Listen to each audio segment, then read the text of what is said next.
ભાટ સિમરોલી ગામે પુત્રવધુએ પતિ અને સાસરા દ્વારા શારીરિક અને માનસિક ત્રાસ અપાતો હોવાની ફરિયાદ નોંધાઈ છે। કેશોદના ભાટ સિમરોલી ગામે દેવી પૂજક સમાજના પુત્રવધુએ પતિ અને સાસરા દ્વારા તેઓને મેળાટોળા મારી શારીરિક તેમજ માનસિક ત્રાસ આપતો હોવાની ફરિયાદ પુત્રવધુએ કેશોદ પોલીસમાં કરતા પોલીસે ગુનો નોંધી આ બનાવની વધુ તપાસ હાથ ધરી છે।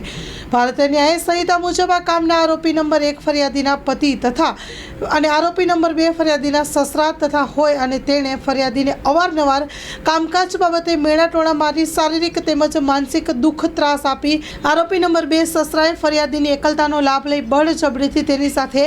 અવારનવાર શારીરિક સંબંધ બાંધીને બળાત્કાર કરી જો આ વાત કોઈને કહીશ તો તને જાનથી મારી નાખીશું તેવી બંને આરોપીએ ફરિયાદીને ધમકી આપી હતી અને બંને આરોપીએ ગુનો કરવામાં એકબીજાને મદદગારી કરીને ગુનો કર્યો છે। તે બાબતે કેશોદ પોલીસમાં સુનિતાબેન મનીષભાઈ ચુડાસમા દેવી પૂજકની ફરિયાદને લઈને આરોપી પતિ અને સસરાની ગુના કામે અટક કરી હતી અને આ સામે ધોરણસરની કાર્યવાહી હાથ ધરી છે।